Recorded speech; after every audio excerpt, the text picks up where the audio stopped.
Welcome to Civil Service IAS, your go-to YouTube channel for all things related to the Indian Administrative Service.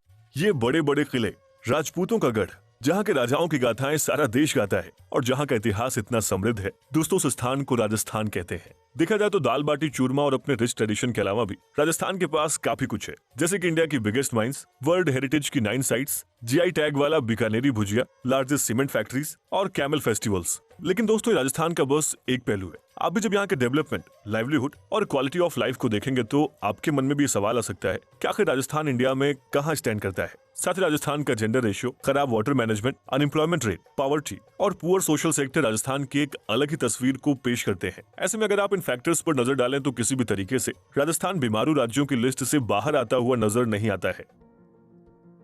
दोस्तों 1956 में Rajasthan state का formation हुआ और आज जिस मॉडर्न राजस्थान को हम देखते हैं उसको 2 ब्रिटिश डिस्ट्रिक्ट्स यानी कि अजमेर, मेवाड़ और 19 प्रिंसली स्टेट्स को मिलाकर बनाया गया है। देखा जाए तो उसका total land area 3,42,239 kilometre square है, जो साल 2000 में मध्य प्रदेश के 2 हिस्से में डिवाइड होने के बाद भारत का लार्जेस्ट स्टेट बन गया। लेकिन अनफॉर्चुनेटली राजस्थान के टोटल लैंड एरिया में से 61.11% हिस्सा डेजर्ट है, जो थार रेगिस्तान और अरावली पठार के बंजर से घिरा हुआ है। साथ ही राजस्थान रेन शेडो एरिया में आता है, जो इस स्टेट की वाटर डेफिशिएंसी में बड़ा रोल प्ले करता है। दोस्तों इससे बात साफ हो जाती है कि लार्जेस्ट लैंड एरिया वाला स्टेट होने के बावजूद भी राजस्थान के एग्रीकल्चर सेक्टर का उसकी इकोनॉमी में शुरू से ही बहुत बड़ा कंट्रीब्यूशन नहीं रहा है और इसीलिए आज भी स्टेट जीडीपी में एग्रीकल्चर का कंट्रीब्यूशन सिर्फ 24% है, जबकि ओडिशा जैसे छोटे से स्टेट के एग्रीकल्चर सेक्टर का स्टेट जीडीपी में कंट्रीब्यूशन 26% है। दोस्तों यही कारण है कि भारत का सबसे बड़ा स्टेट होने के बावजूद भी भारत के जीडीपी में राजस्थान का कंट्रीब्यूशन सिर्फ 5% है। एग्रीकल्चर के बाद अगर हम राजस्थान की इंडस्ट्रीज की बात करें तो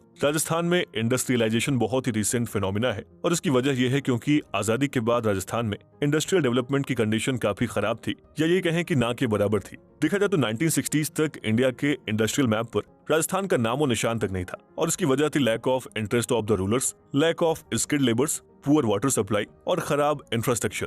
दोस्तों इसी के चलते जिस तरह का इंडस्ट्रियल ग्रोथ देश के बाकी राज्यों में देखने को मिला, राजस्थान में वैसा नहीं हो सका। हालांकि ऐसा भी नहीं कि इंडस्ट्रीज को स्टैब्लिश करने के लिए राजस्थान के पास रॉ मटेरियल और नेचुरल रिसोर्सेज नहीं है। शायद आपको ना मालूम हो कि राजस्थान में 57 टाइप्स ऑफ मिनरल्स प्रोड्यूस किए जाते हैं, लेकिन राजस्थान इन नेचुरल रिसोर्सेज के पोटेंशियल का इस्तेमाल अपने यहाँ की इंडस्ट्रीज को डेवलप करने में नहीं कर सकता और इसी के चलते आज वो रॉ मिनरल्स का मेजर एक्सपोर्टर है। दोस्तों इकोनॉमिक पॉइंट ऑफ व्यू से देखें तो अगर कोई कंट्री या फिर स्टेट मेजर रॉ मिनरल्स का एक्सपोर्ट करता है, ऐसे में इससे ये साफ होता है कि उसके यहाँ की इंडस्ट्रीज की हालत बहुत खराब है। राजस्थान अपने रॉ सेरेमिक को गुजरात और उत्तर प्रदेश जैसे दूसरे स्टेट्स के अलावा बांग्लादेश जैसी फॉरेन कंट्रीज तक को एक्सपोर्ट करता है।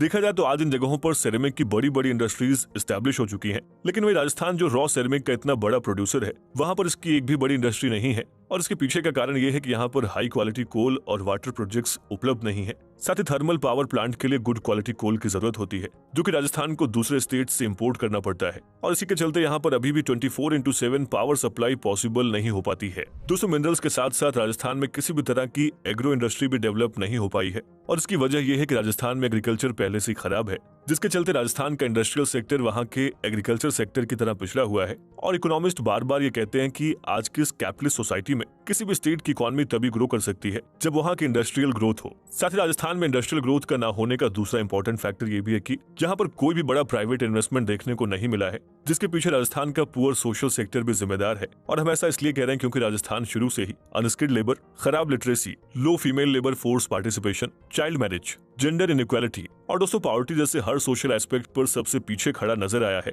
जिसे हम कुछ डेटा की मदद से समझ भी सकते हैं। दोस्तों बात अगर राजस्थान के लिटरेसी रेट की करें तो ये आज भी 69.7% पर अटका हुआ है, जबकि देश का एवरेज लिटरेसी रेट 77.7% हो चुका है।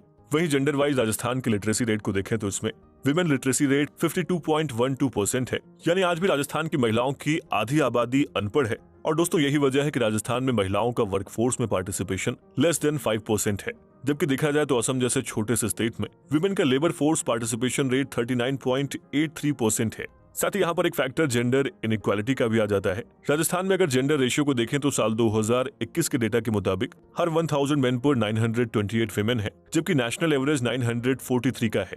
राजस्थान में पॉवर्टी लेवल की बात करें तो राजस्थान की टोटल पॉपुलेशन में 14.7% पॉपुलेशन बिलो पॉवर्टी लाइन है, जबकि ऑल ओवर इंडिया ये नंबर 12.2% है।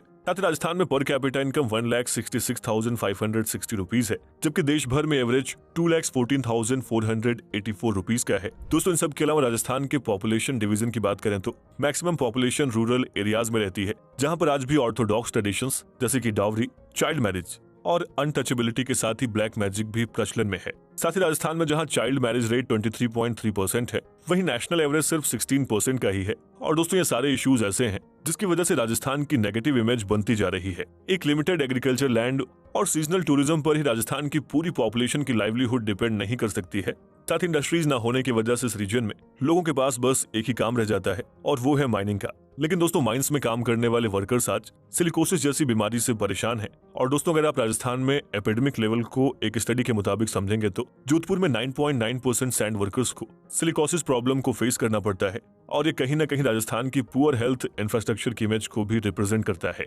दोस्तों देश के इतने बड़े स्टेट में मेजर इश्यूज का होना नेशनल इंटरेस्ट में भी एक डेंट को क्रिएट करता है और ऐसा इसलिए है क्योंकि राजस्थान अपनी रिच हिस्ट्री और कल्चर के साथ इंडिया को दुनिया के सामने रिप्रेजेंट करता है। ऐसे में राजस्थान का डेवलपमेंट भारत के लिए बहुत जरूरी है। आइए उन सॉल्यूशंस को भी डिस्कस कर लेते हैं जिसकी मदद से राजस्थान को बेहतर स्टेट बनाया जा सकता है। दोस्तों राजस्थान में लैक ऑफ इनोवेशन और एंटरप्रेन्योरशिप की वजह से भी बिजनेस का वही ऑर्थोडॉक्स तरीका इस्तेमाल किया जाता है और यही कारण है कि यहाँ पर नए और इनोवेटिव बिजनेस डेवलप नहीं हो पा रहे हैं। ऐसे में जरूरी है कि वहाँ की ट्रेडिशनल बिजनेस कम्युनिटीज अपने ऑर्थोडॉक्स तरीकों में बदलाव करें और दोस्तों ऐसे स्टार्टअप्स को शुरू करें जो न सिर्फ वहाँ पर इंडस्ट्रियल ग्रोथ बल्कि सोशल ग्रोथ को भी प्रमोट करें। साथ ही राजस्थान में इंडस्ट्रियलाइजेशन को बूस्ट करने के लिए गवर्नमेंट ऐसी इंडस्ट्रीज को प्रमोट कर सकती है जो वहाँ की जियोग्राफी और वेदर के अकॉर्डिंग हो। साथ ही गवर्नमेंट प्राइवेट इन्वेस्टमेंट को भी राजस्थान में लेकर आए और ये तभी पॉसिबल है जब स्टेट ऐसी पॉलिसीज बनाए जिससे कंपनीज बिजनेस और मैन्युफैक्चरिंग के लिए राजस्थान को प्रेफर करें। और दोस्तों बतौर एग्जाम्पल के लिए राजस्थान कर्नाटका को ले सकता है जहाँ की टैक्स पॉलिसीज इतनी ज्यादा स्मूथ और फ्लेक्सिबल है कि इससे कैपिटल बेंगलुरु को इंडिया की सिलिकॉन वैली के नाम से भी जाना जाता है। और इसी तरीके से जैसे यूपी ने अपना one district one product launch किया है ताकि कल्चर के प्रमोशन के साथ बिजनेस भी मिले, राजस्थान भी अपने कई हजार सालों से चले आ रहे फेमस प्रोडक्ट्स जैसे कि jewellery and gem stones, paintings, carpets, pottery, puppets, stuffed dolls, toys, fabric work, metal work और स्पाइसेस को वर्ल्ड वाइड प्रमोट कर सकता है क्योंकि राजस्थान ज्वेलरी इंडस्ट्री और हैंड कटिंग जेम्स का हब है। साथ ही दोस्तों राजस्थान अपने मिनिएचर पेंटिंग्स के लिए भी हमेशा से जाना जाता रहा है जिसे डोमेस्टिक के साथ साथ इंटरनेशनल मार्केट में भी प्रमोट किया जा सकता है। देखा जाए तो राजस्थान को उसकी ब्लू पॉटरी में भी महारत हासिल है जिसकी डिमांड दुनिया भर में है और अपने बांधनी प्रिंट्स के लिए राजस्थान पहले से देश भर में फेमस है। ऐसे में ये डिमांड और इंटरनेट की अवेलेबिलिटी राजस्थान के लिए एक नई इंडस्ट्री के दरवाजे खोल सकती है जिससे इन प्रोडक्ट्स को दुनिया भर में पहुंचाया जा सकता है। साथ ही राजस्थान को अपनी इकोनॉमी को स्ट्रॉन्ग करने के लिए एग्रीकल्चर सेक्टर को भी प्रमोट करना होगा और दोस्तों ऐसा इसलिए क्योंकि एग्रीकल्चर किसी भी इकोनॉमी की बैकबोन होती है। ऐसे में ये काम ज्यादा से ज्यादा एग्रीकल्चर रिसर्च इंस्टीट्यूट को स्टैब्लिश करके किया जा सकता है। देखा जाए तो ऐसे इंस्टीट्यूट्स राजस्थान के सॉइल और क्रॉप्स पर रिसर्च करें जिससे यहाँ की मिट्टी के मुताबिक ही हाइब्रिड सीड्स तैयार हो और फसल ज्यादा के साथ साथ बेहतर भी हो। साथ ही हम ये भी बात जानते हैं कि टूरिज्म सेक्टर का राजस्थान की इकोनॉमी में सबसे बड़ा रोल है।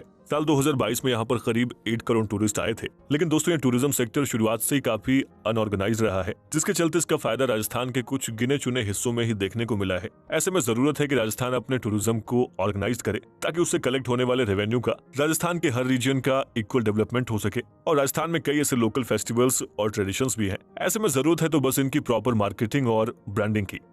दोस्तों आज भारत के कई ऐसे स्टेट्स हैं जिन्होंने लिमिटेड रिसोर्सेज का इस्तेमाल करके अपनी इकोनॉमी को बूस्ट किया है। बीमारियों की लिस्ट से निकलकर ओडिशा ने तो राजस्थान के लिए मानो एक मिसाल ही कायम कर दी है। ऐसे में जरूरत है तो बस इन रिसोर्सेज का बेहतर तरीके से इस्तेमाल करने की। और हम ऐसा इसलिए कह रहे हैं क्योंकि राजस्थान कभी भी अपनी इकोनॉमी को एग्रीकल्चर बेस्ड नहीं बना सकता है। ऐसे में उसके पास सिर्फ इंडस्ट्री और सर्विस सेक्टर ही बचते हैं जो तभी डेवलप हो पाएंगे जब वहाँ का इंफ्रास्ट्रक्चर और social development at least national average के बराबर हो पाए। देखा जाए तो उसके लिए राजस्थान गवर्नमेंट ने कई इनिशिएटिव भी लिए हैं, लेकिन दोस्तों ऐसे इनिशिएटिव्स को सक्सेसफुल बनाने के लिए जरूरी है कि इनका फायदा राजस्थान के सबसे कमजोर वर्ग तक पहुंचे और ये तभी पॉसिबल है जब वहां पर स्टेबल पॉलिटिकल एनवायरनमेंट क्रिएट हो पाए। दोस्तों ऐसे में अगर राजस्थान अपने पूरे पोटेंशियल का इस्तेमाल करके काम करता है तो वहां कुछ ही सालों में रैपिड ग्रोथ देखने को मिल सकती है और स्टेट अपने साइज के अकॉर्डिंग ही भारत की ग्रोथ में भी कॉन्ट्रीब्यूट कर पाएगा। दोस्तों बारी है आज के सवाल की। राजस्थान की करंट सिचुएशन और डेवलपमेंट के बारे में आपकी राय क्या है? हमें इस वीडियो के comment box By subscribing to our channel, you'll gain access to a wealth of engaging videos that aim to educate and inspire.